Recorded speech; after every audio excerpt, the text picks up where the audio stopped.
जनसुराज के सूत्रधार प्रशांत किशोर ने बिहार में लोगों के वोटिंग पैटर्न के बारे में बताया। प्रशांत किशोर ने कहा कि मेरी 15 से 20 साल की जो समझ रही है उसी के आधार पर बिहार का अध्ययन कर हमने पाया कि बिहार के लोग जिन समस्याओं बदहाली से जूझ रहे हैं उस पर वोट नहीं कर सकते। 5 वर्ष लोग शिक्षा, भ्रष्टाचार, बेरोजगारी, नाली गली की बात करते हैं, लेकिन जब वोट देने का समय आता है तो मूलतः 4 वजहों पर ही बीते 30 से 32 साल से वोट दे रहे हैं। पहला है जाति के आधार पर वोट करना, लेकिन ये भी सच्चाई नहीं है कि बिहार में हर आदमी जाति के नाम पर ही वोट देते हैं, क्योंकि बिहार में अगर हर आदमी जाति के नाम पर वोट करता तो मोदी जी को वोट क्यों मिलना, या जो मुसलमान समाज के लोग जाति के नाम पर लालू जी को वोट करते हैं वे भी नहीं करते। पहला एक बड़ा वर्ग जरूर है जो जाति पर वोट करता है, पर दूसरा एक बड़ा वर्ग भी है जो धर्म के नाम पर, राष्ट्रवाद के नाम पर भाजपा को वोट करता है। तीसरा एक वर्ग है जो लालू जी के डर से भाजपा को वोट करता है, और चौथा वर्ग मुसलमान समाज के लोग भाजपा के डर से लालू जी को वोट करते हैं। आप बिहार के वोटिंग पैटर्न को देखिएगा तो इन्हीं 4 वजहों से 2/3 से ज़्यादा लोग वोट करते हैं। प्रशांत किशोर ने आगे कहा कि अपने बच्चों की ज़िंदगी सुधारनी है तो बच्चों के भविष्य को देखकर वोट करना होगा। प्रशांत किशोर ने कहा कि पद यात्रा के उद्देश्य के तहत लोगों को हम बताते हैं, अगर आपको अपने बच्चों की ज़िंदगी को सुधारनी है तो कहीं ना कहीं आपको अपने बच्चों के भविष्य को देखते हुए वोट करना होगा। बच्चों की शिक्षा, रोजगार को ध्यान में रखकर वोट करना होगा।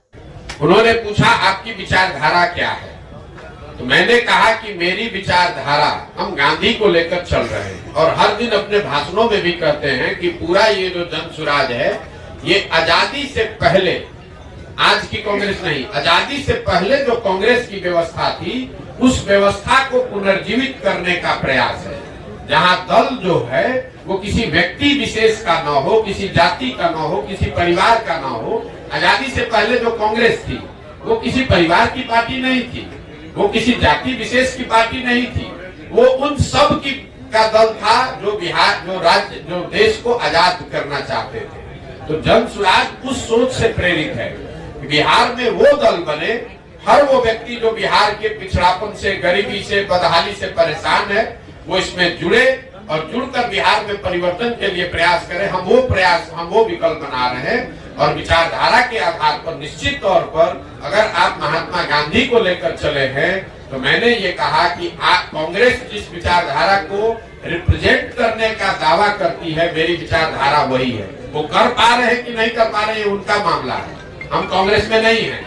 हमारी विचारधारा वो है जो महात्मा गांधी की विचारधारा कांग्रेस में थी, उसी विचारधारा को लेकर चल रहे हैं। और उसी को आप कह रहे हैं कि कांग्रेस के लिए दरवाजा नहीं खोल रहे हैं, वो विचारधारा ही हम कह रहे हैं कि हमारी वही विचारधारा है।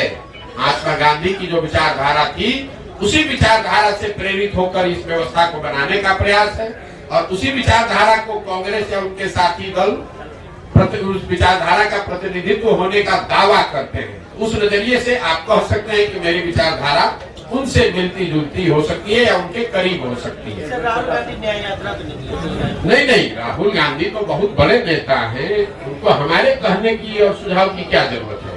बहुत पहले भारत जोड़ो यात्रा उन्होंने किया है और शायद अभी बस से और पद यात्रा तो नहीं करेंगे, जो अभी कल हम लोगों ने मीडिया में पढ़ा, शायद अब वो बस से या गाड़ी से पूरब से पश्चिम एक यात्रा कर रहे हैं। तो मुझे, मेरी ओर से उनको शुभकामना है, मैं उसमें क्या कह सकता हूँ। सर, अभी आप प्रश्न कहा कि हम चुनाव में